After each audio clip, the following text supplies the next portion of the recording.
Good afternoon. Welcome to the post-lunch session of the inaugural Stratcom conference. Anybody standing up there? There are some seats down at the front in case you want to come take one.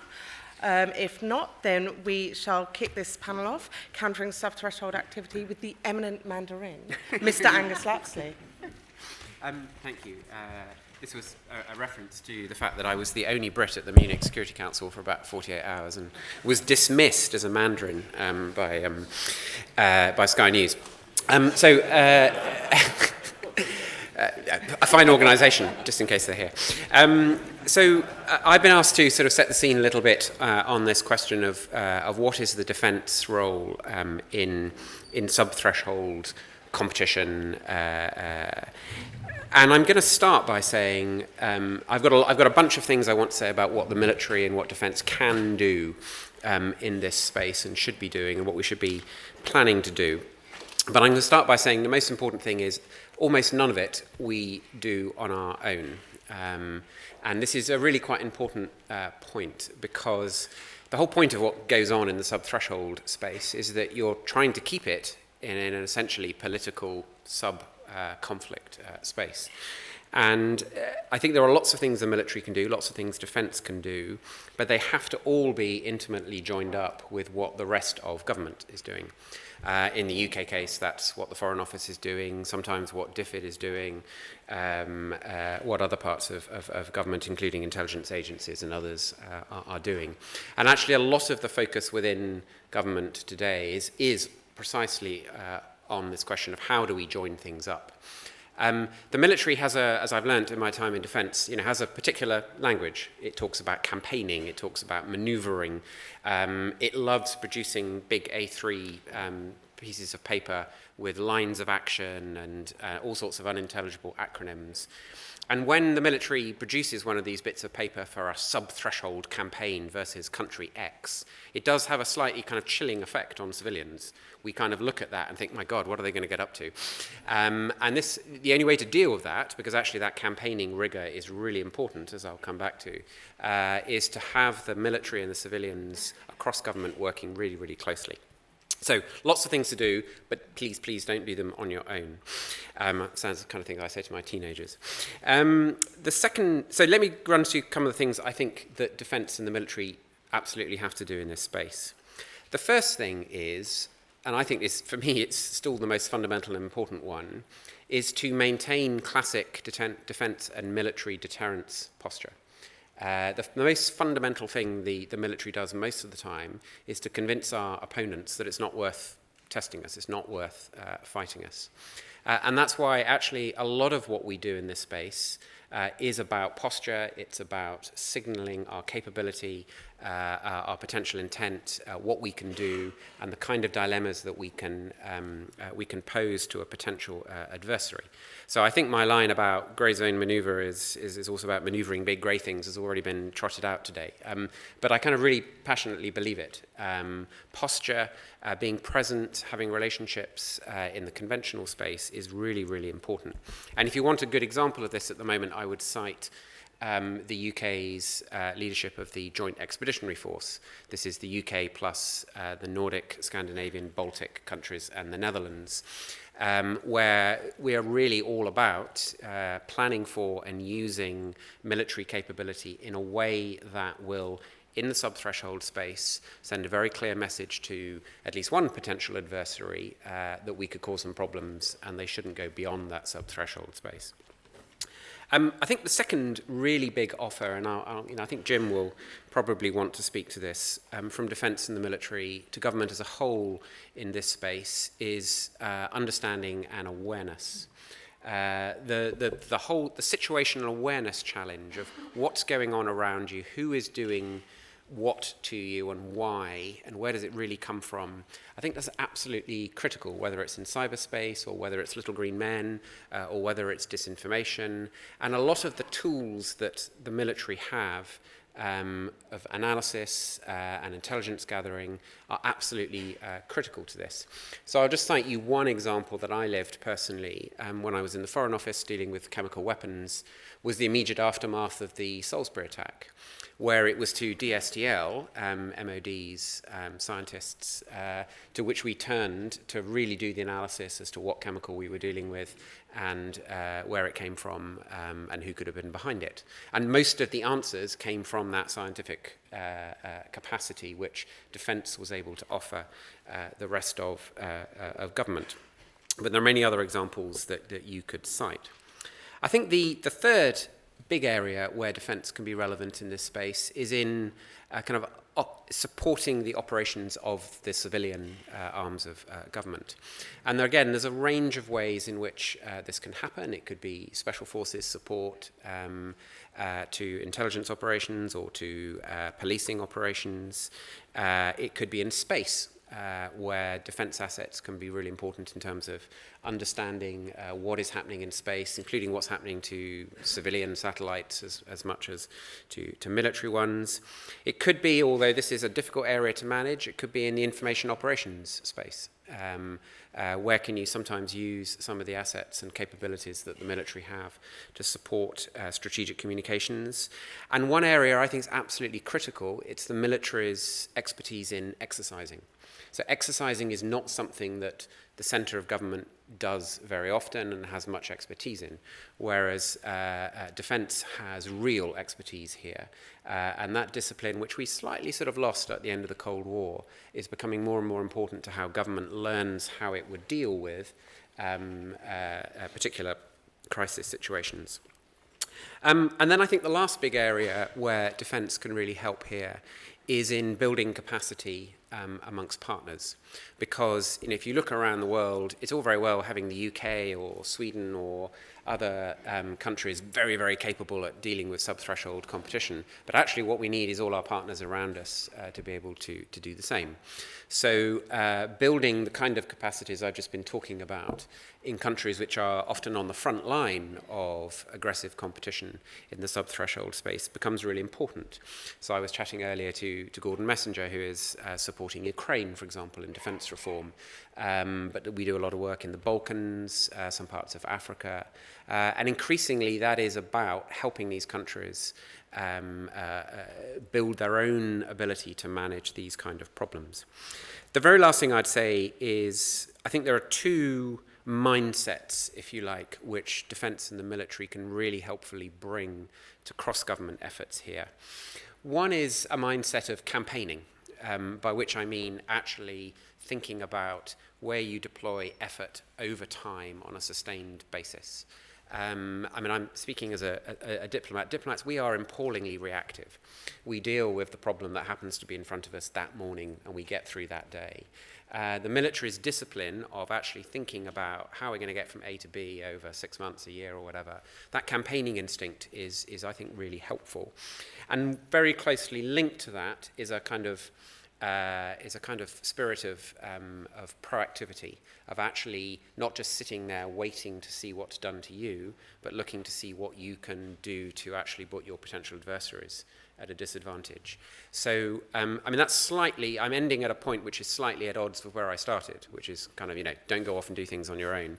But actually your instinct to go off and do things, sort of never mind manoeuvres, go straight at them. I think that instinct from the military is a challenge to the rest of government, which is a really helpful one.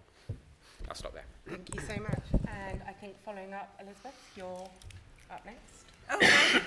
Well, I read the Times yesterday, and specifically I read an article by noted national security commentator Helen Rambelow, who's actually a pop culture writer.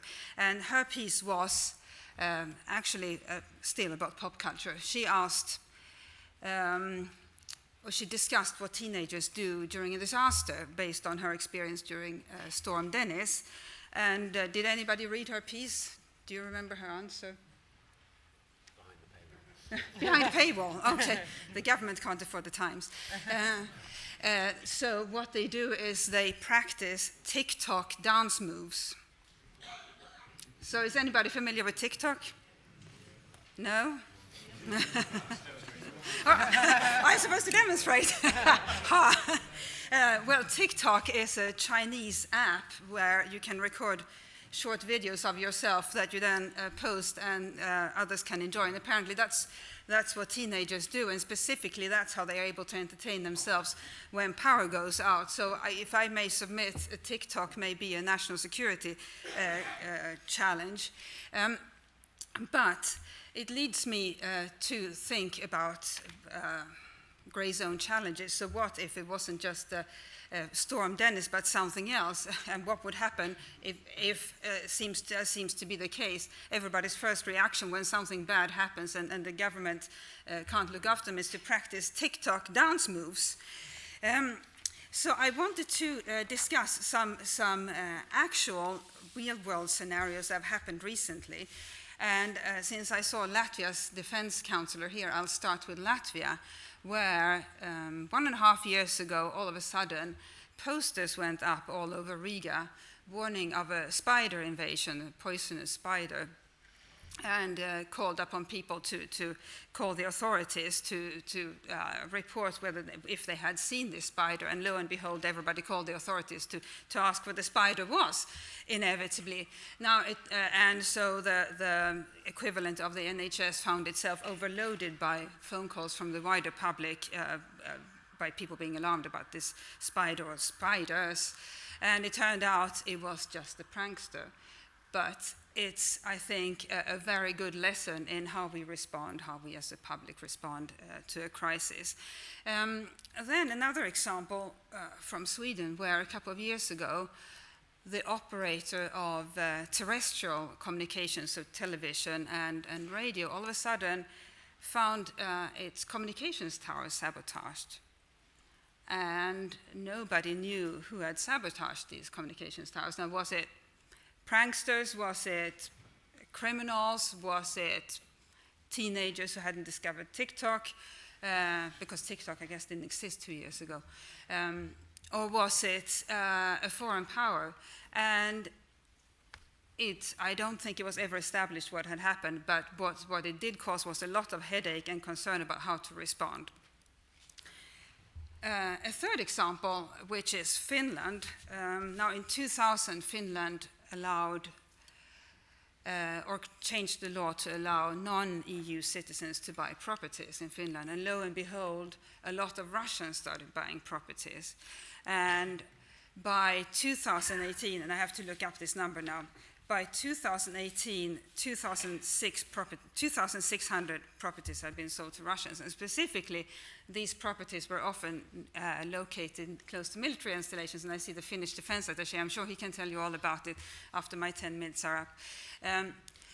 So what do you do as a free and open society if all of a sudden properties near military installations, I went to visit some of them myself, ghost-like properties, nobody living in them, and these were supposedly summer cottages for wealthy Russians.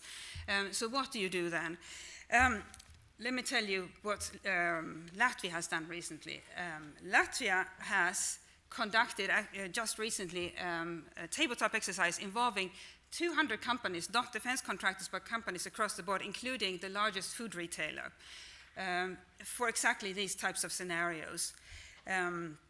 It has also introduced a new secondary school curriculum, national security curriculum, where it teaches teenagers what to do in a crisis and what their role is, what the role of the population is, what the role of the government is and is not, so that everybody, not everybody, or in fact, nobody leans on the government unnecessarily. Then let me tell you quickly about something that's happening in Sweden. We may or may not have a video, so let's see.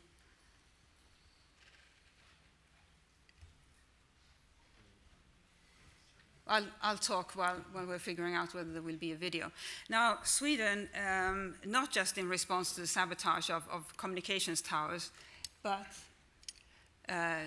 also out of general necessity, is conducting its first total defense exercise in 30 years. Now, this total defense exercise is currently underway and involves, now I have to look up the number again, more than 400 entities, so government at the national, regional, and local level.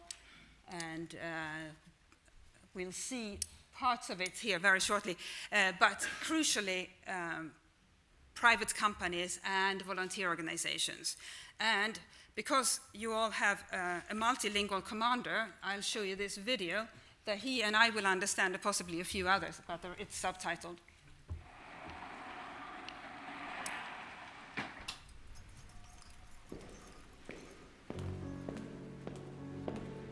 Sverige bygger upp totalförsvaret. Om Sverige utsätts för ett väpnat angrepp kommer vi att försvara oss. Vårt samhälle måste kunna stå emot svåra påfrestningar och vi kommer se till att alla viktiga delar av samhället kan fortsätta att fungera. Det gäller till exempel vatten, el, livsmedelsförsörjning och sjukvård. Civilbefolkningen ska skyddas, liksom vår demokrati och våra mänskliga fri- och rättigheter. Lag och ordning ska gälla.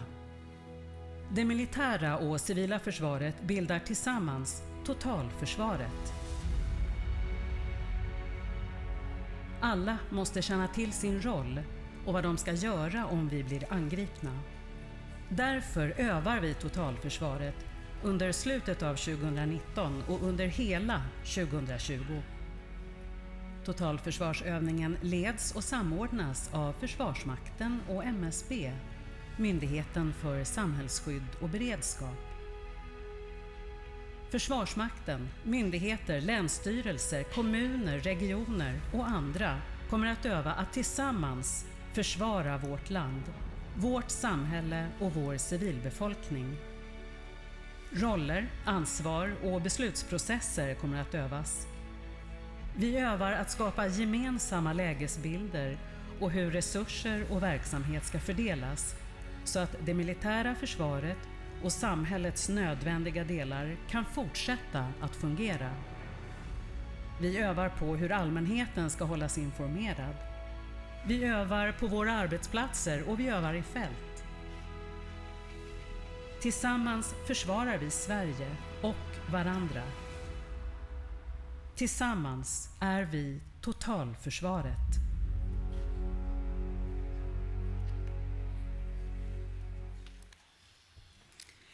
So I know something like that would probably be unlikely and maybe even undesirable in the UK. But if I can make a suggestion, and in fact Angus began by almost making my suggestion. I'm glad you didn't make my complete suggestion because then I would have felt cheated to it. Companies, every single company every single major company conducts crisis management exercises, but what they conduct are scenarios involving their specific company. They don't practice the sort of scenarios that we're talking about here, including whether the sabotage of a communications tower is a nation-state attack or just pranksters.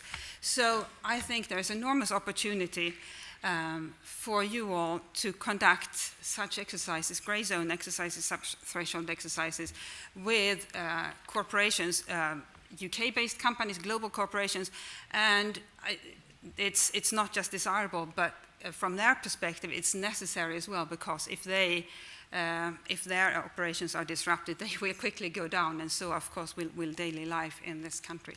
So thank you very much, and look forward to questions later. Thank you so much, Elizabeth. Very cheerful. Thank you. Right, so speaking next, we have Brigadier Ian Langford. Ian, do you have slides? Just one slide, if that's okay. Just one slide. Can we bring that up? Perfect. Thank you, ladies and gentlemen. Good afternoon. This map is testament to the fact that where you stand on certain issues is relative to where you sit.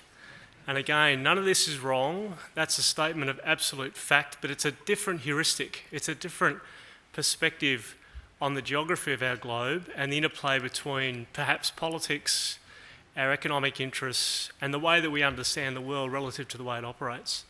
And so what I'd like to do in the next 10 minutes is perhaps give you a perspective that's not too uncommon to your own, but really allies to the Australian perspective, the Army, the ADF perspective on some of the challenges that come with grey zone and with military-like actions that don't conform to 20th century traditional norms, but in fact are acts of war that are predominantly older than the modern notion of declared warfare as we understand it.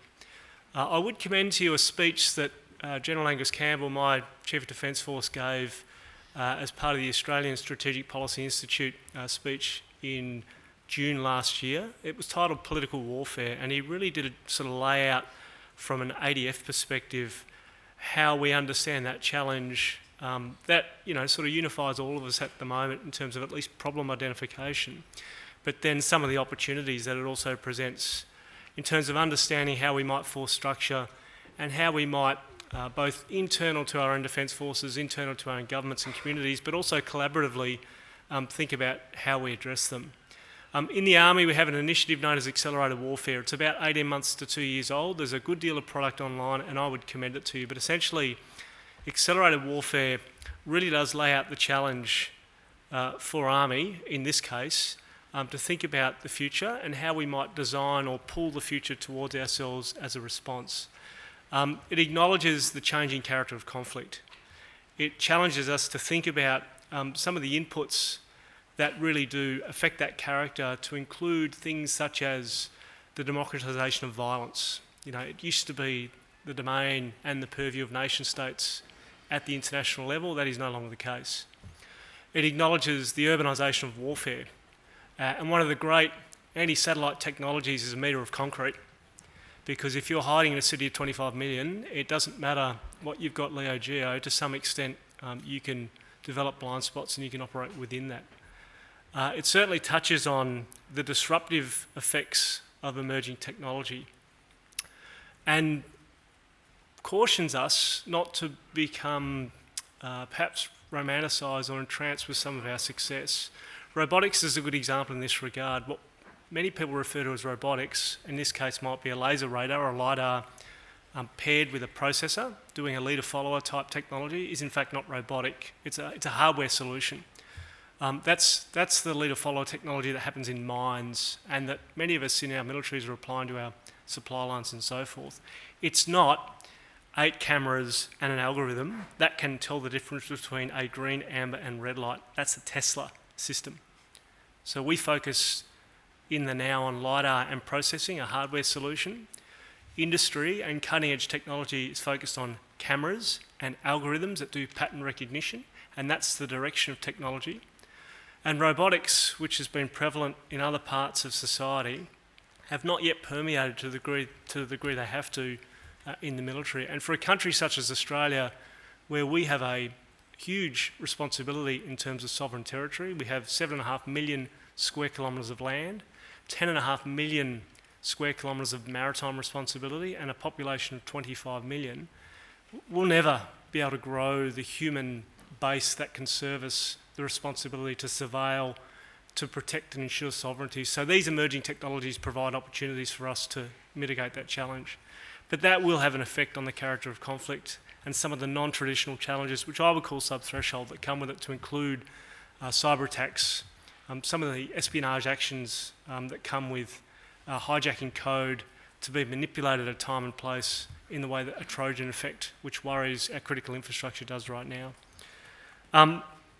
In that context, it's important, therefore, to think about the relevance of traditional military force.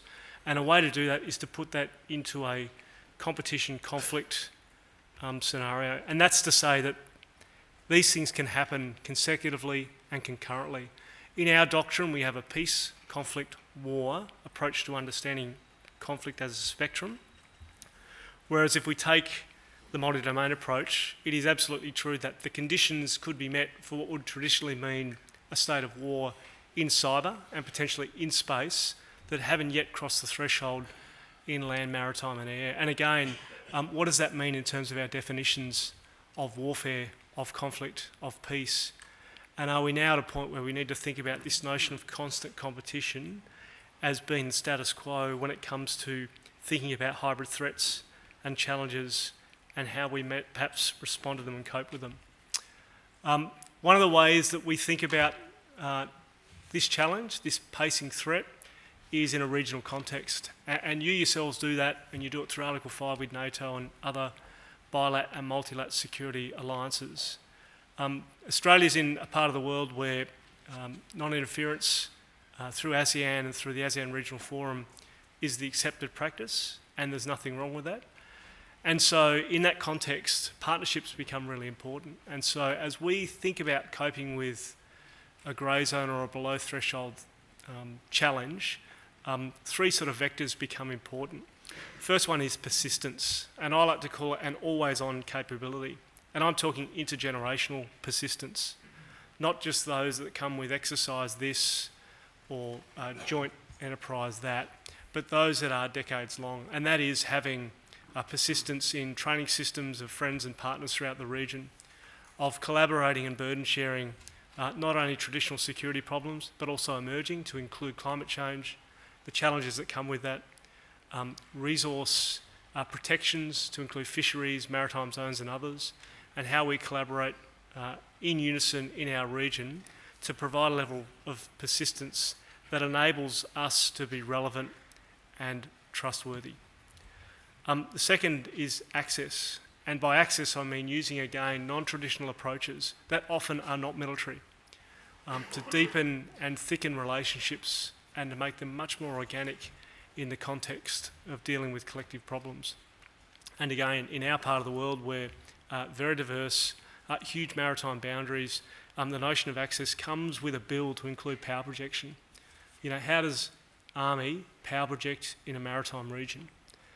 How does Navy achieve a force structure balance that is both relevant in non-traditional security dilemmas, but also preserves what's important for high-end warfighting? And how does Air Force balance again its air combat capabilities with the need to provide strategic airlift over distances that are vast and unique? And then when you combine the two, the third is influence. And so the end game to a large degree is influence, and that goes both ways. So it's us knowing our partners, deepening our relationships, understanding collectively our burdens, and then responding to those challenges through an influence outcomes that leverages the strengths of respective collaborators to be able to, again, respond accordingly in an always-on context that's affordable and appropriate relative to the limits of resources in the defence portfolio, but also seek to leverage unique strengths across the region. And so if you can use those three non-traditional pathways to effectively de-escalate a non-traditional security dilemma, a below-threshold security dilemma, the aim there to use that Sun Tzu regionalist maxim of winning without fighting is sort of the end game. And it sounds a little bit cheesy, it's a bit of a throwaway, but it is true. If you can de-escalate and avoid conflict through a deliberate approach in a pre-conflict context that is intergenerational in design and deliberate in execution, then you will be successful. But noting the nature of man or humans and the nature of war, which is unchanging, the imposition of political will through violence, we know that war will come, and that's a truism in as much as it was in Clausewitz's time and in the Westphalian time, as it has been proven throughout the 20th century. But for an era where hypersonics mean that at Mach 50 you don't know what's coming, what's on the warhead, and you have no time to make a decision, the need therefore is to, when war comes, you have to win rapidly. I would contend, and I'm happy to be tested on this, that there will be limits to our capacity to survive surprise.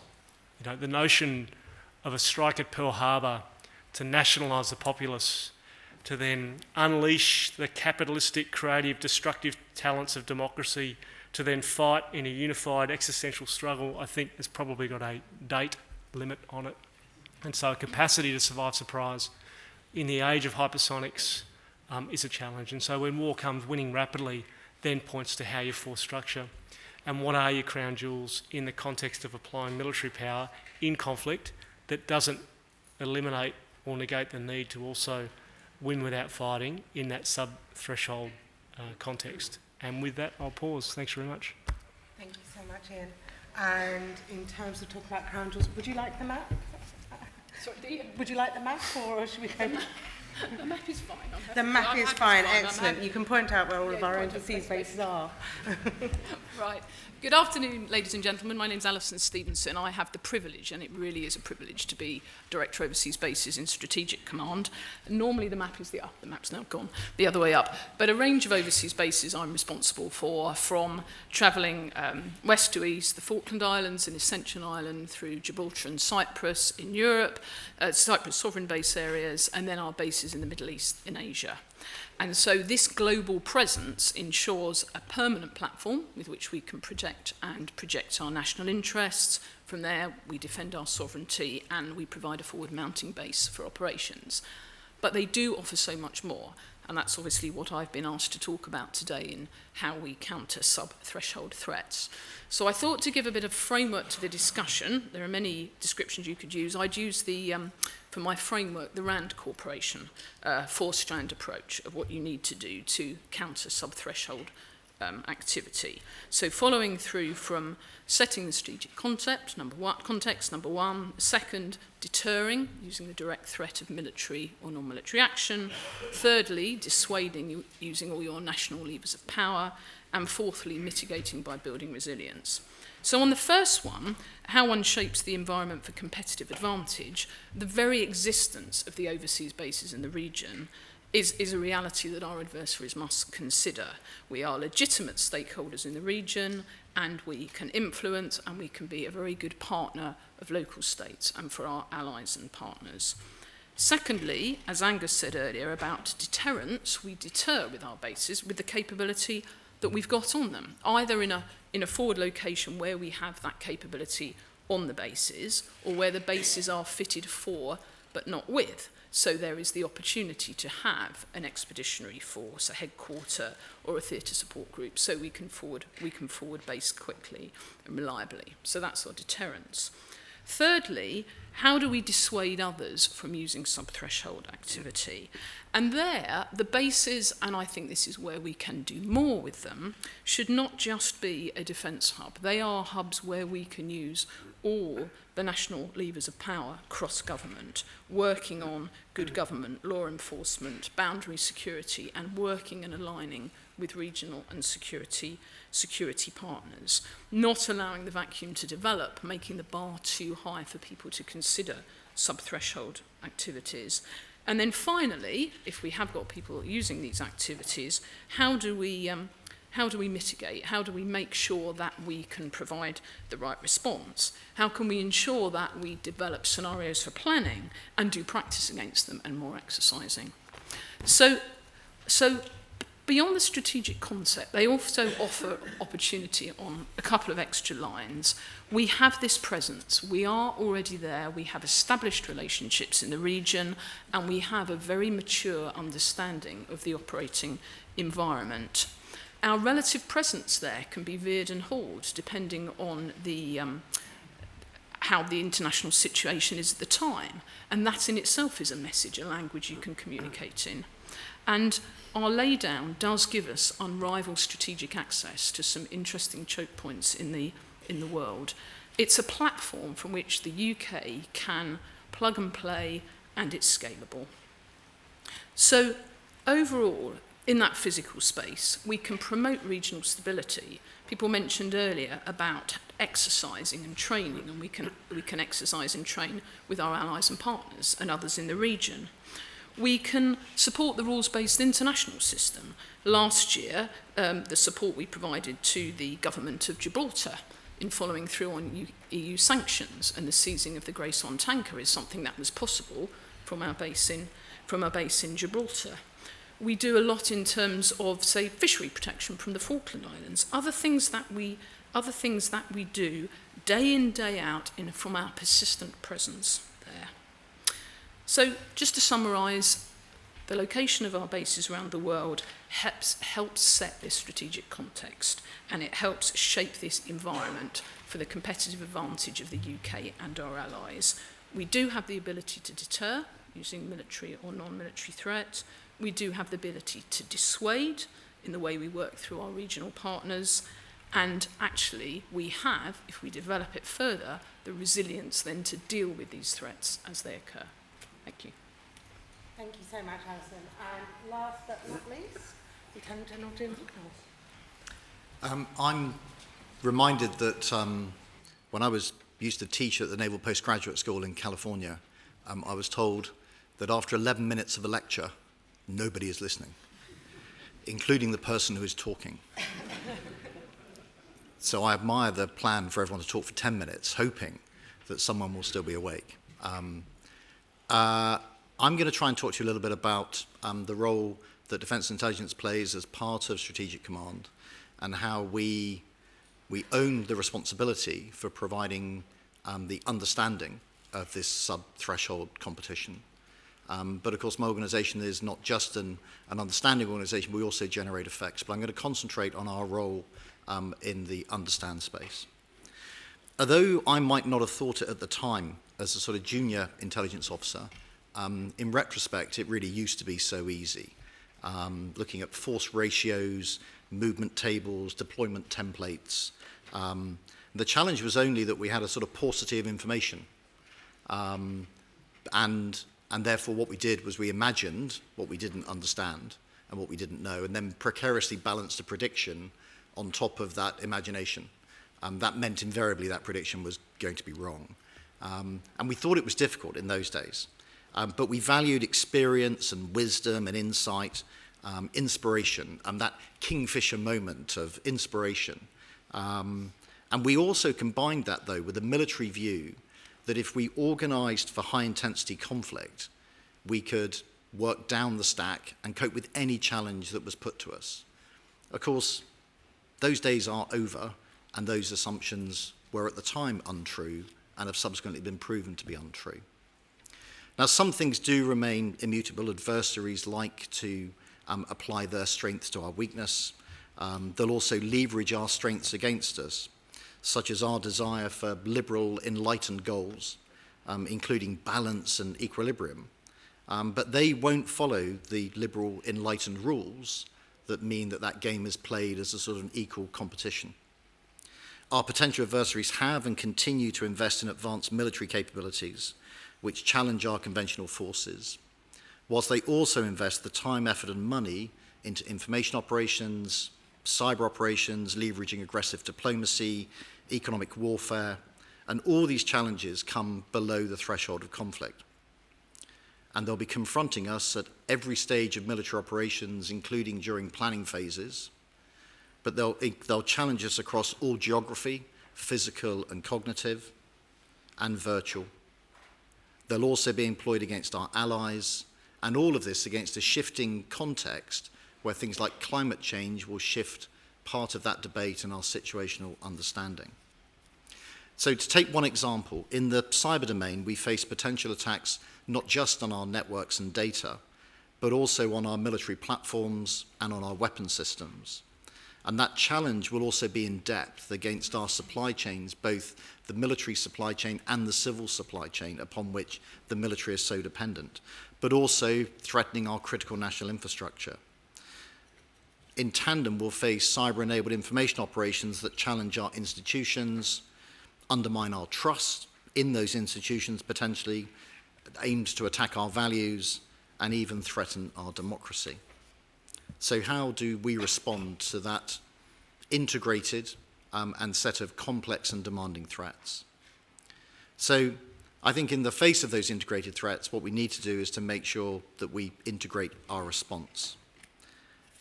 I certainly have found, as we have reviewed defence intelligence as part of the Strategic Command implementation, and I've tried to focus on three areas of how we've needed to adapt. The first is to make sure that we have an effects focus. There's a risk in intelligence organisations that we end up with sort of paralysis by analysis, that all I need is just another piece of information, another piece of data to complete the picture so that I can provide a better answer. We need to recognise that we need to provide both situational awareness and context to decision makers, but we also need to be willing to be bold in our predictions. But we need to do that in a different way than just using our gut feel as perhaps we might have in the past. There are changes, I would argue, in how decisions are being made, and decisions are made more incrementally than perhaps they were in the past. The availability of information means that decision makers don't need to commit to a big bet actually what they can do is they can receive a constant flow of information and data in order for them to provide more nuanced responses. And that means there's a different change and a different challenge for us in terms of how we provide our service. I think within that, there's an ever-increasing speed. The speed of decision-making, the speed of desire for information. We heard earlier this morning from the Minister of the Armed Forces, who spoke about people's access to data in their daily life. Well, they're bringing that desire and need into their working life, and they want a much richer, much more detailed, much more agile picture presented to them. And of course, all this data is effectively connected. We just need to make sure we can have the rigor to be able to understand that connectivity. So with Effects Focus, what we've also, our second approach, is to make sure that we have a sort of data-centric approach to how we do our work. The volume and opportunity of data, as I suggested earlier, is so different to where we were in the past. My clumsy analogy, in my early part of my career, I was making a jigsaw with too few pieces and was imagining what the rest of it looked like. Now I've got the ability to make an infinite number of jigsaws and with an infinite number of pictures. And now it's about being able to discern through that information rather than try and hunt and fight for that information. But it's not just the volume, it's about exploiting the billions of pounds that the UK Ministry of Defence has invested in our ISR capabilities, and making sure that we're drawing every last bit of value from that investment. And the third element, I think, is looking at how we exploit the opportunity of open source and publicly available information. I would argue that the basis of our situational awareness and context should be provided through insights provided through open source. This isn't just social media, this is the exploitation of commercial satellite imagery and a range of different data sets which are publicly available, to be able to fuse those together to give us our base picture, over which we can then drape our exquisite intelligence collection from agencies and others.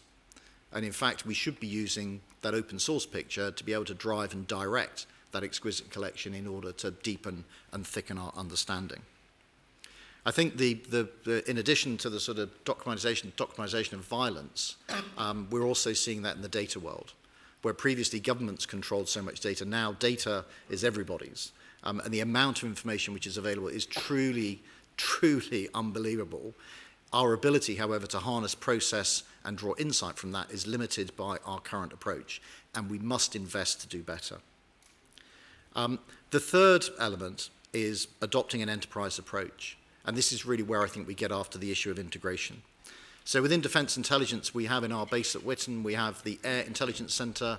I soon will have all of the Maritime Intelligence Centre, and I've got a bit of the Army's Intelligence Centre located in that area. And that's an ability for us to truly achieve multi-domain integration, because we're pulling those together and working our problems as an integrated problem set. So we're doing better across defence, but some distance to go. But we need to do that in the cross HMG space. We need to do that with allies and partners, but we also need to do that with the commercial world. And I can see opportunity, particularly where we're exploiting open data, the opportunity to work fundamentally differently with a range of commercial partners to enable us to truly understand these complex problems. These complex problems are not just military problems. So the ability to leverage those that truly understand those environments, of course, gives me far greater opportunity to be correct. And it shouldn't stop there. It also needs to link out into academia. So for me, subthreshold presents me with a complexity challenge, which we need to make sure we address through additional rigor in how we do our work, by making sure we espouse and exploit partnerships in the very broadest sense. Within that, we need to make sure that we confront the challenge of attribution, because in the sub-threshold world, attributing activity to non-state or state actors becomes very, very complex. And our ability to decide to act will be based upon both our risk appetite and how we're able to attribute and source some of these activities. Within that, I believe we need to break down barriers. We need to relook at our construct of J2, J3, J5, J6, and see how we integrate across those staff branches. We need to look at how we integrate across domains. If we're going to compete at pace, then we need to be able to learn and we need to be able to adapt quickly. Because I believe that they who learn fastest will win, or will at least hold the advantage. Thank you.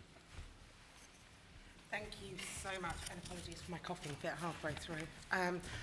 I am going to take questions, of which I can see there are numerous, and I don't have a challenge panel because Paul didn't give me one. Well, in fact, I shall be my own challenge panel in that case and take the last bit. Attribution, clearly that's a key, and yet classification has issues here, as it does with working with civilians. So how do you address that, working across government, working to as fast as you can, whilst also having to deal with, in some cases, the secretive nature of the work that you're doing? I will offer one take. So I think so pace is often really critical, as Jim was saying, but sometimes there is also a trade-off with kind of just how firm your judgment can be and how credible it can be. And actually, we faced this on the Salisbury attack, where there was a lot of pressure for us to say very quickly exactly what's happened, who was it. And we took the decision that although we had a pretty good idea very quickly, actually we would not say things publicly until we really could not only satisfy ourselves, but share enough information with key partners to make sure that we could satisfy them when we made the announcement, which meant that they were very quickly able to come out and share our assessment. So, the kind of problems you're talking about there about, what could you declassify, what could you share, we had to kind of work through. I think probably we learnt the lesson that, we could have had a template for that earlier. But sometimes slowing things down and then being able to attribute in a way that you can then take people with you, in particular if you're trying to get a strong international response to something, may be as important. Thank you. Anybody else want to come in on that? Yeah, if I may. So we should expect that those that are going to confront us in the sub-threshold are going to try to deceive us. So therefore we should start from that basis, that people aren't necessarily going to want to always be clear over that confrontation. So that takes me, I think, to the point of both sort of rigor in our work, drawing in the very broadest set of information that we can, working with allies, as Angus has said, that sort of working in crowds, the wisdom of bringing allies and partners together. But I think also there's something of how we set up our decision-making calculus. Are we trying to prove things sort of beyond reasonable doubt, or are we trying to prove things on the balance of probabilities? Now, depending on the action that you might take, may well decide on what level of certainty is required. And I think that sort of shapes responses in a different way. But what we need to be able to do is to draw the intelligence community closer to the policy and operations community, so that whilst we maintain the necessary distinctions, so that policy is not driving our intelligence deductions, but by having a dialogue where we understand what is the need for decision makers, what level of proof is necessary, and what can be provided. I hate to flag up my own work, but it's actually only partly my own work. So in the upcoming RUSI journal, Professor Gary Brown of the National Defense University in Washington and I have an article about what we call personalized cyber deterrence. Now, it only applies to cyber, obviously, but just using this one area, there is a case to be made that the deterrence that we need to establish by means of punishment or threat of punishment is not against the government, the sponsoring government that we suspect of being behind it, but against the perpetrators. Because if we wait until we have figured out beyond reasonable doubt, and in fact beyond 99% certainty, that a specific government was behind it, then the momentum is lost if we want to deter or respond in a timely fashion. And again, in the area of cyber, it may never be possible to establish the link between the proxies, privateers, and their sponsoring governments, and they have a lot to lose if they personally stand to suffer. Now, this is something that the US Cyber Command is already beginning to do a bit. So I'm not claiming to be the intellectual godmother of this approach, but it is, I think, something that we'll see more of and also done by other countries. Thank you. Paul, did you have a question? Thank you, Eleanor. I should apologise, I think, for asking a third question, but the explanation, colleagues, is that I'm being paid a substantial fee by RUSI to fill in awkward spots in the conference. So is what I'm doing. Can I begin by saying that I'm actually, I've got to confess, I'm not all that convinced by this sub-threshold expression for two reasons. It suggests to me that the idea of threshold is a useful organising concept, and I'm not at all sure that it is. And second, that sub equals secondary or peripheral, and I'm not sure that's the case either. Like Elizabeth, I'm doing some work on cyber deterrence at the moment, and now that I'm a recovering academic, I fully intend to plagiarise Elizabeth's forthcoming article, which I'm sure will be terrific, as all her other work is. But a serious question is, how do we think about cyber operations that take place in this thing, whatever it is and wherever it is? The Tallinn Manual 2.0, which I'm sure most people here have read, for the law, covering the law of armed conflict as it applies to cyber operations, is really useful in saying that we can imagine cyber operations taking place either as an armed conflict or associated with an armed conflict, in which case they're basically armed conflict. And in that case, the law of armed conflict applies. That's really useful and very clear. If there are cyber operations happening below this threshold thing that have an effect similar to a kinetic effect, then they also are essentially armed conflict, and the law of armed conflict applies. But my question is, for Angus I think mainly, is what about cyber operations that are below this threshold thing and that do not have a kinetic effect, which I think are actually pretty significant? What do we call those things? And I know, Angus, you said you're deeply enamoured of acronymia, such as LOAC. So I wonder how the MOD is getting on with the new acronym, NILONAC, which stands for Non-International Law of Non-Armed Conflict, and how the military might behave in those circumstances. Thanks.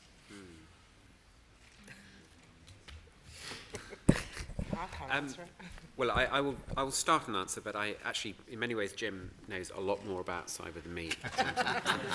It's what's known as a hospital pass, for which there must be an acronym as well. But to start with, though, Paul, I do agree that we shouldn't fetishize this idea of sub-threshold conflict, because a lot of it's not new. A lot of it was going on during the Cold War, and a lot of it has happened since.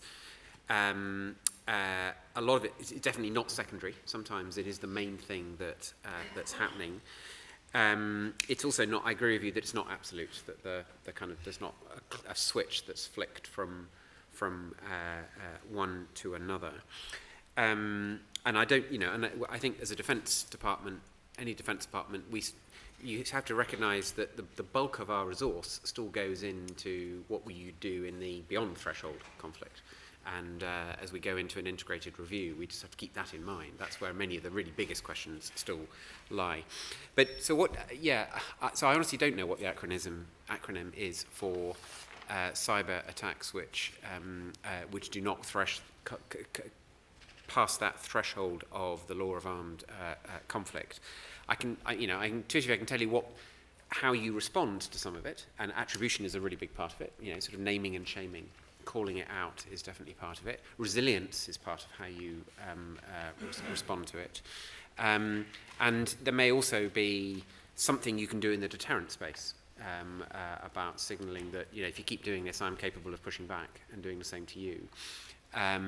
But seriously, Jim really has thought about this much more deeply than me. Oh, good. If I could start with the point about sort of sub-threshold, and I kind of take the point that we like to characterise things into areas so that we perhaps can understand them, and that segmentation isn't necessarily the kind of the aid in terms of true understanding, because by dividing things up, you're creating barriers between them. And some of our potential adversaries and other actors actually don't adhere to the idea of thresholds. Actually, they think of all of their capabilities as just part of statecraft. And of course, by thinking of things in statecraft, particularly if you decide not to adhere to international norms, then that gives you an enormous amount of freedom to be able to operate.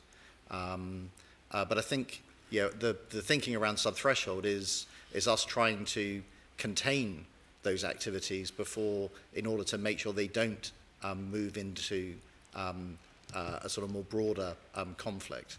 So I think it's a useful sort of construct to think about things, but we need to make sure that we don't, as Angus says, sort of over-fetishize on the idea that there are these things that do sub-threshold and these things that do other things. In cyberspace, I think there is absolutely applicability for the use of cyber operations in support of military operations, both in support of military offensive operations and military defensive operations. And those may be, the defensive things may also be quite active in what they do. I think it also plays a role in deterrence, and I think there's still some thinking to go, and I'd be really keen to engage, I think, with the sort of wider academic community of looking at what deterrence means in cyberspace, which I think even the Tallinn manual that you quoted struggles significantly in terms of articulating what that means. So I think that's an area where there'd be a really helpful debate around cyber in deterrence. But of course, we should also recognise that below, in what we would think of as below threshold, there are actors who are operating in that space all the time. And the fact the National Cybersecurity Centre, the fact that Defence Digital and our own operations are consistently defending against attempts to either penetrate our networks or influence our networks shows that there is a competition going on at that level. And we should recognise those actors which don't adhere to any even cyber norms which are as yet not more broadly agreed, that we've got to then be able to be willing to deal with those actors. And that may mean that we need to conduct some active measures in order to provide protection to our services, because otherwise we'll be left helpless. I think, yes, if I could just add one quick thing. So a good example is the 2018 US election campaign, where the US again was concerned about Russian interference, and the US Cyber Command engaged in signaling to the perpetrators, would-be perpetrators, that they would be punished. And I sort of think of it, I hate to promote the mafia here, but I think of it as the dead horse head in the bed, if you remember, from The Godfather. And actually it worked, because there was no significant interference, in fact, not much interference at all. And I think that's actually a surprisingly good result. And I think, obviously, election security is not the primary concern of this conference, but it is, I think, a good indicator of what can be done. Okay. Professor Storr. Can we please go back to something that Angus Lapsley said, which was about the notion of strategy and that this was a challenge to other government departments? There's perhaps a perception that we haven't, as a nation, been very good at strategy, that we only get good at it in war. This is not my question, but is there much point in having a strategic command if we're not going to do it in peacetime? Well, that's not the question.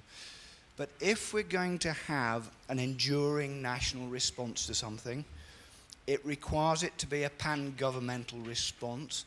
Do we have a feeling that we're getting better at agreeing that that kind of enduring across-government response is actually being accepted? And perhaps not just that, but actually being turned into action by all of the other government departments, which includes, for example, the Department of Health or so on and so forth. So I would say yes. I think the creation of the National Security Council and the way in which that has progressively evolved over the last 5 or 6 years, for example, the setting up of the of sort of dedicated high-level integration groups looking at particular areas to drive things forward.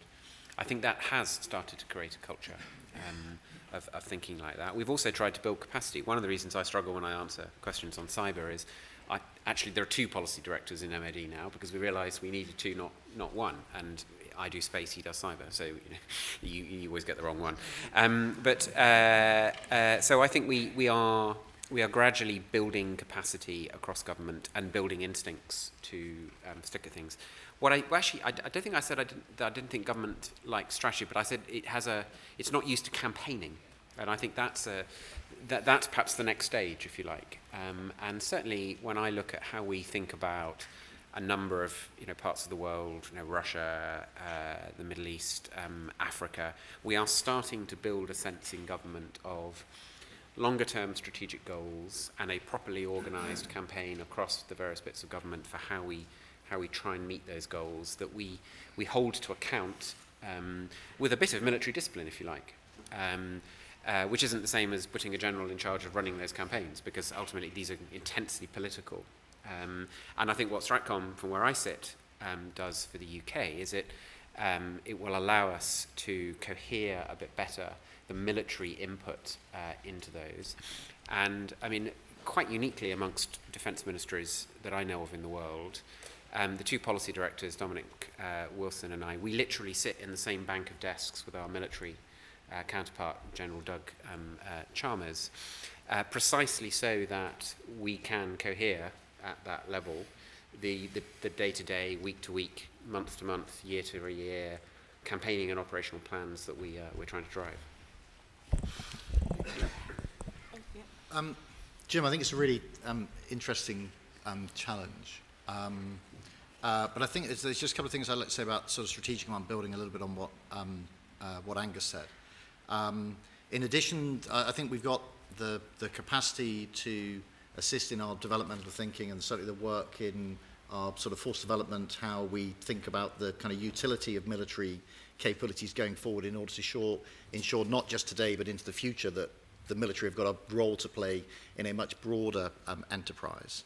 But secondly, I think there's something around the capabilities which sit within strategic command, which the synergy of those capabilities provides an opportunity both in terms of the range of things that they can do, but also indeed in the kind of utility of those capabilities which sit within strategic command, which I think are ideally suited for employment in those sort of cross-government campaigns that Angus was speaking about. So part of it is wanting that cohesion at that level, but also it's then incumbent upon the senior leadership within strategic command to make sure that we're developing the capabilities and the thinking in a way which gives them the greatest utility to be able to take part in those campaigns.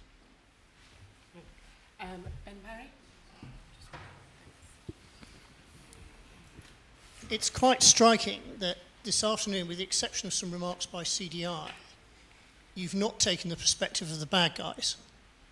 I think there's an enormous amount to learn from them, and in IISS we spent 2 years learning about how Iran does this. And Quds Force, which takes the lead, is a very interesting example. It's what we would call a permanently constituted joint interagency task force. It has the policy lead for the countries in which it operates, the Iranian ambassadors there, the Quds Force officials. It's capable of doing a wide variety of covert operations as well as capacity building, as well as train, advise and assist. It can take part in multinational operations as it showed in Syria. It can also do information operations and development. I'd say it's a blinding glimpse of the obvious that's staring you in the face, to which almost every UK official I speak about this seems to be in denial, that permanently constituted interagency task forces, such as Quds Force, offer you an enormous advantage. Well, maybe it's so obvious that we're not completely in denial, because actually I think what I was just describing is a not dissimilar approach. What I talk about, underneath the National Security Council now, we have these, we don't call them task forces, we call them National Security Strategy Implementation Groups. So, but yeah, we just came up with a better acronym than task force, okay? But it's the same, but it's exactly that. It's bringing together every bit of government that's relevant to a particular campaign or subject, and looking, including diplomacy, the defence institutions, the intelligence, development, trade, whatever it might be, and looking at how you attack these things in a cross-government way. It's exactly what we are trying to get at. Where I thought you were going with your question was kind of, are we testing ourselves against other countries' strategies? And I think that is something we can get better at. We are trying to build a net assessment capacity within MOD, which is one way of that. But actually, it's a question we're asking ourselves as we go into the integrated review. Part of that review definitely needs to be a kind of look at, if we've identified the following countries or issues as a problem, what are the strategies that are going to be applied against us that we need to take into account in the decisions we make in the review?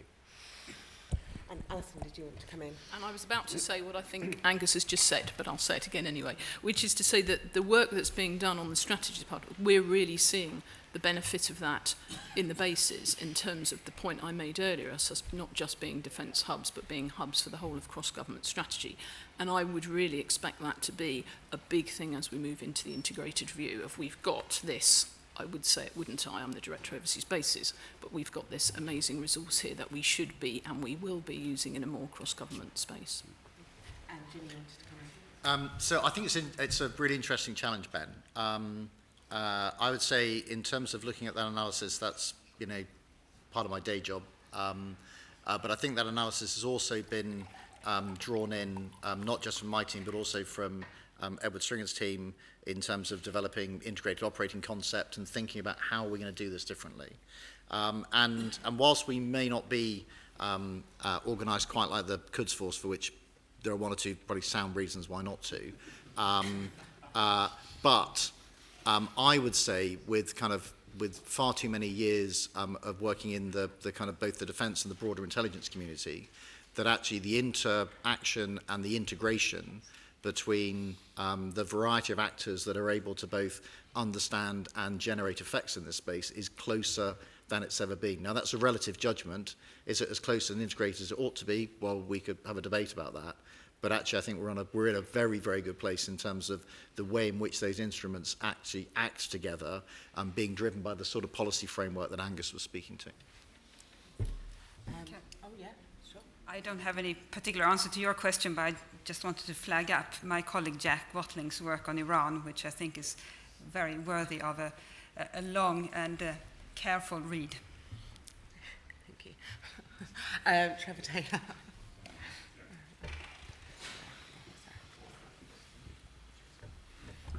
Hello, I'm Trevor Taylor, I work here. There are two, I'd like to push on the dead horse head analogy and to think about deterrence and to ask to make 2 points, or ask 2 points about seem to me problematic in this field. One is, in order to achieve deterrence, you have to demonstrate some kind of capability.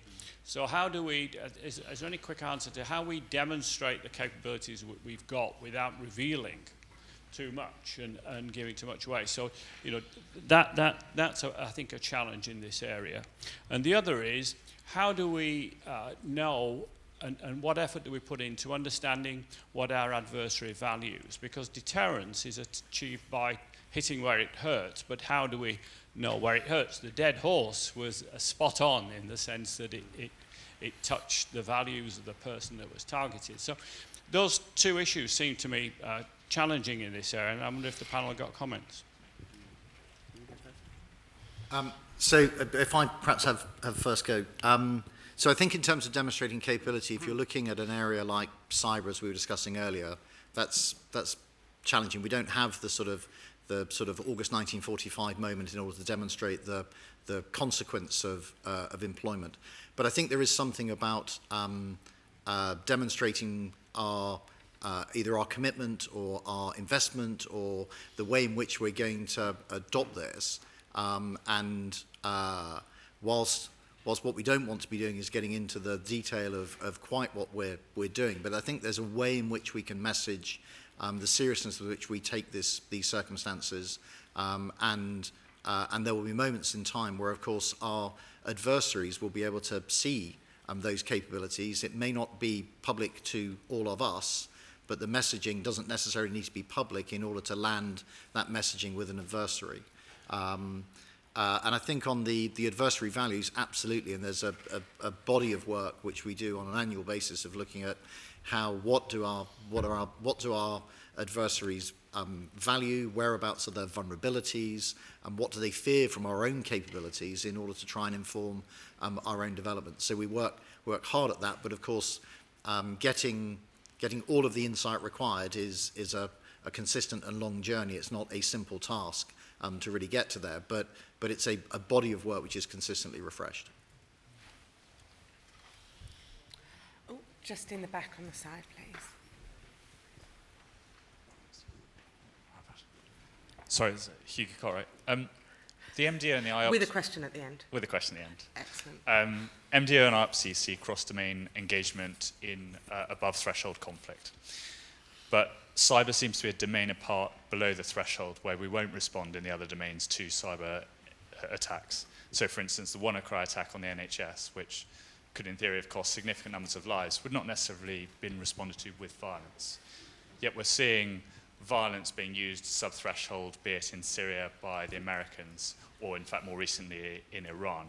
Do you see that with cyber becoming officially badged a domain, that we might look to use our strengths in the conventional domains, sub-threshold against cyber targets? Yes.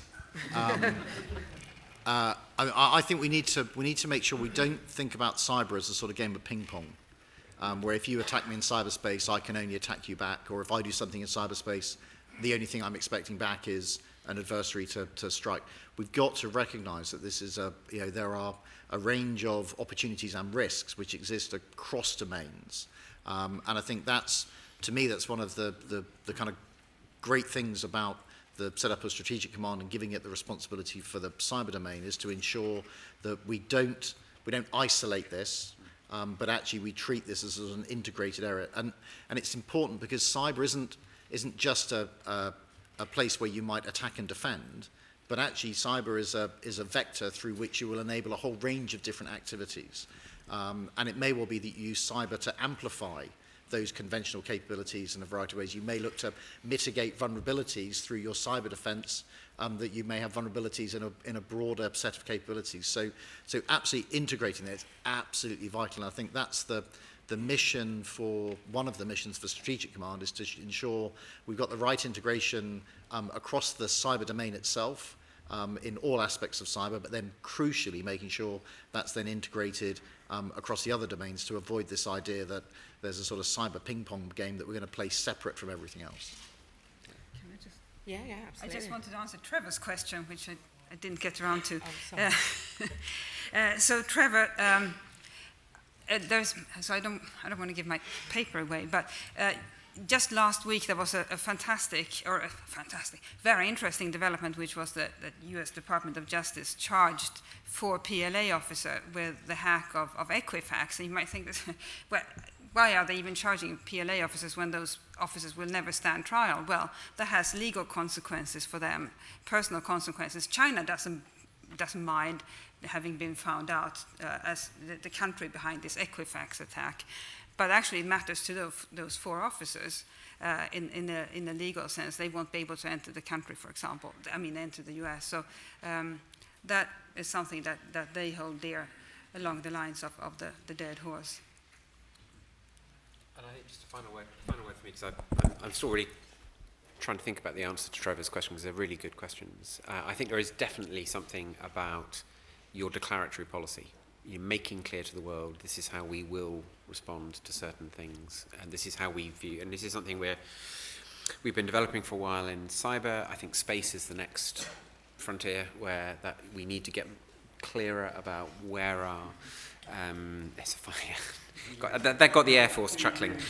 And we are there's quite a lot of work going on amongst allies at the moment on trying to better understand what we should be signalling about what is and what isn't acceptable in space and how you might respond to it. But I think the last thing I'd emphasize is this asymmetry point, that no ping pong. And to come back to the example I've cited several times, Salisbury is a really good example of that. Quite obviously, we were not going to respond to Salisbury by trying to bump somebody off in Russia with a chemical weapon. But actually, the international community imposed a diplomatic and intelligence and credibility price on Russia, which was probably much higher than the Russians had anticipated when they took the risk of that operation in the first place. So you've got to think, you've got to expand the lens and think broadly about how you can respond to things. Oh, just right at the back for me, please. See if this is working. Yeah, Jamie Wilson, Mass Consultants. The military has a very well-funded and well-practiced set of conditions for training for above-threshold operations. That's what they do, and they spend a lot of time doing it. You talk about reacting or operating at pace for sub-threshold. What does that model look like going forward, e.g. funding it, and structuring yourselves with the integrated review coming up? Because it would be interesting to see if you acknowledge that the military do that, the above threshold stuff quite well, but how does that actually get built into your daily business as usual stuff? Well, Jim, I think, may want to chip in on this as well, but I would say two things which are definitely very much on our minds at the moment. So one, as I said, quite a lot of the military activity in the sub-threshold space is quite conventional military activity. It's making sure that airplanes and ships and soldiers are doing things that are visible to potential adversaries. So you have to make sure that you're funding those kind of operations properly, and we can maintain a rhythm of activity. And also that you can, we need to get, I think, a bit better at planning that with allies and making sure that we're doing it in a consistent way. I think we're getting there with the US and with Australia, but we need to be a bit better at it generally. I think there's also something about making sure we are properly funded to do the kind of defence engagement roles, so the capacity building, the understanding, which is about having enough people, whether military or civilian, out there in the world, talking to people, in doing things with them, and building that kind of resilience of understanding that we need. That's traditionally an area which is quite hard to find money for. So we definitely need to run at that in the integrated review. I'm going to say some things which are either going to be right or wrong, and I'm going to know from Ed Stringer's body language in the front row, because I'm going to talk about Ed's work, really. So I think that view of military training as being all about sort of, driving tanks across Salisbury Plain is probably a little out of date. And it's being driven really by the work by Ed and his team about looking at both the Defence Exercise Programme, looking at experimentation, using the Standing Joint Force Headquarters to trial new concepts, to integrate different elements of cross-government, different international partners, and crucially to try and deliver a single synthetic environment in order to enable us to be able to exercise, train, and indeed even rehearse missions in an environment where we can bring a whole range of partners into that rehearsal or exercising to make us better when we need to do this for real. And I think that's one of those areas where there's a risk that we invest in the things we can sort of see, touch, be photographed next to, and we fail to invest in understanding that the kind of the glue that enables us to be able to operate differently into the future needs the appropriate funding in order to make sure that we are able to adapt. Because if we go back to an earlier point, that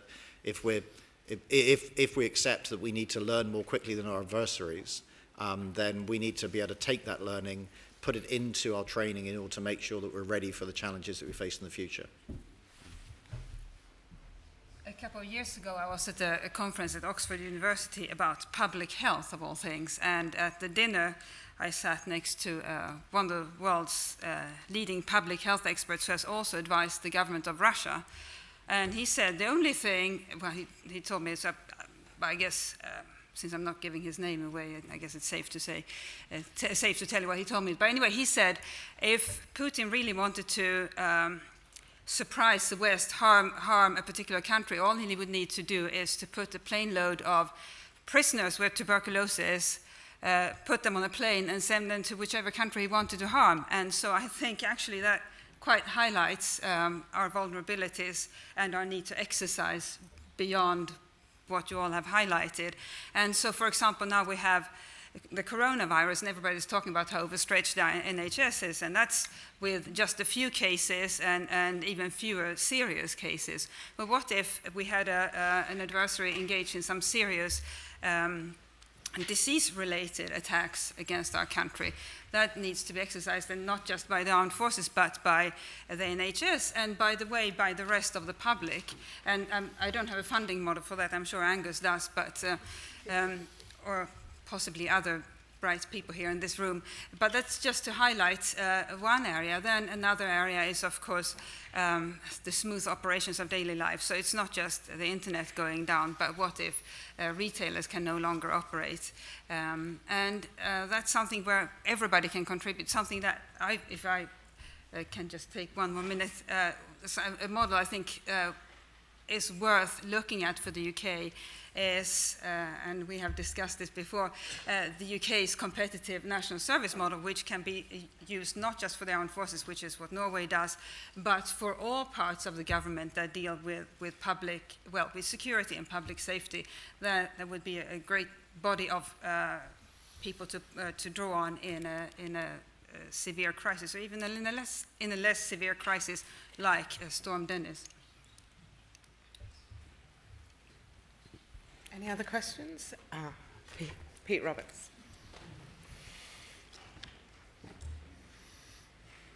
I was really interested in Angus's description of sub-threshold as being, broadening our scope.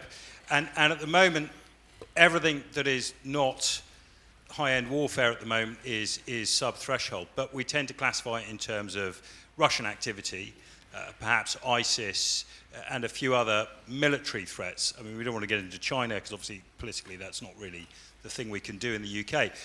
But it's interesting to me that everything that we previously regarded as operations other than war is now classified as sub-threshold, and therefore the threats that arrive from climate change, for example, suddenly become a sub-threshold responsibility for which there is a massive amount of coordination and integration that is required. If we go back to the recent Australian model of what had to be done in order to respond to the bushfires, integrating 3 services, civil contingencies, blue light services, plus the intelligence that sat behind it being used in non-conformal ways, it strikes me that this is actually a much more critical threat than perhaps some of those Russian little green men running around. And I wonder, therefore, whether the panel thinks that climate change and the military or strategic integration part of that is going to fall to to Strategic Command to deliver, as opposed to anyone I ought else. to cut you off right there, Peter Roberts. Honestly. So in terms of that answer, what I'm actually going to do is ask each of our panel if they'd mind thinking about that question, but also if they want to say anything final and wrap it up so that I can get you off to your tea break on time.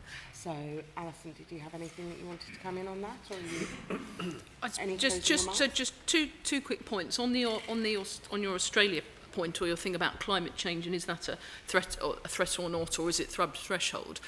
I'd take a much simpler view, which is all the challenges of today, we need to work more closely together, not in our stovepipes, whether we're working on sub-threshold, whether we're working on climate change, all the levers of power. So I think you don't necessarily have to categorise it in a certain way. That's just the new way that we need to work in the future. And my other point that perhaps hasn't been mentioned today that I would just raise is there's a thing around communicating to states and others that might wish to do us harm, but I think there's a really big thing about communicating to our publics and making them aware and thinking through what this means, and if we are going to want to have military responses to cyber threats, so we actually start a proper national debate about what that means and how we would attack it in the future, because we all need the support of our populations for what we're then going to do. Thank you. So I would sort of echo Alison on this classification point. I don't want people to get the impression that MOD and government is now organised into a kind of sub-threshold bit and an above-threshold space. It's just simply not like that. I think it's what we were asked to talk about on the panel, but sub-threshold is a lens that we're using to try and understand one bit of the challenge that's out there. But that challenge has always been complex. Some of the things that you were talking about there, actually we've seen it this week with the military helping in flood responses here in the UK. That's just part of the wider role which the military plays in helping government deal with whatever the challenge of the day is. And climate change undoubtedly will be an integrated review issue. There's no doubt about that for government as a whole, but also for defence. I think the point I would just emphasise at the end. So either end of the table, Ian talked about persistence and Alison talked about presence. And I think those are two really important sort of principles to sort of take away for how we're tackling this problem. And I think it's Woody Allen said 90% of success in life is about turning up. And I think this is about making sure we have turned up and that we are, constantly there, whether it's geographically or over time, constantly trying to understand, go back to Trevor's question about what's the other side thinking?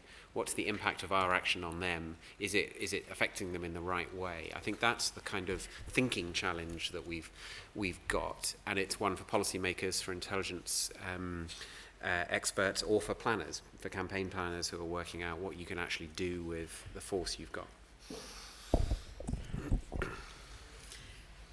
Instead of coming up with a complete answer, if I can just highlight something that I only found out about a couple of weeks ago myself, which is a brilliant answer to a severe weather event, but it highlights what can be done, which is the earthquake in Christchurch. Thank you, Chris.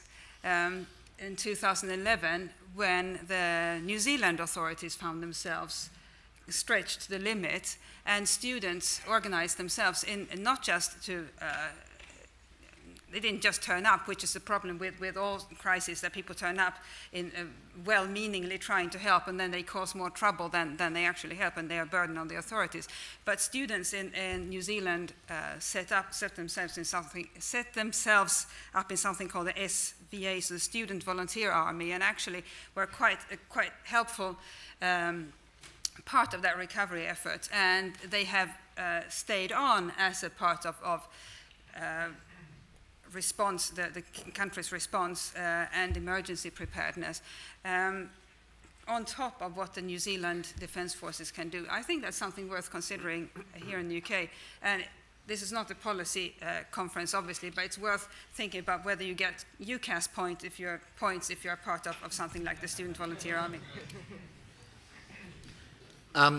So I think both Ian and myself mentioned climate change in our remarks, and I would say it's setting us a range of challenges where it's going to challenge our ability to control things, and it's also going to amplify many of the challenges that we're going to face. And I think that it's another element that we're going to have to understand the implications of and how that's going to affect the sorts of operating environments in which we'll operate. It may indeed even change the nature of some military operations and military roles in terms of how we're supporting broader cross-government activity in order to address these sorts of challenges in the future. On the sort of the final point I would make in sort of closing would be, I think much of the discussion has been around sort of getting the enterprise to help and to help that integration. And I guess that by turning up, your price of admission today is that you're part of the enterprise. So help us with that mission. Thank you. Thanks, Ed. Just 2 points. I've been deliberately quiet because this has been fascinating, and you've been talking about yourselves, and far be it from me to interfere with that. So that's been very insightful.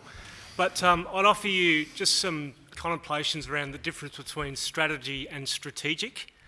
Strategy is Germany first, never fight a land war in Asia, and that's not a military decision that comes out of the cabinet or some other component of government where the elected leadership is involved in executing that component of strategy.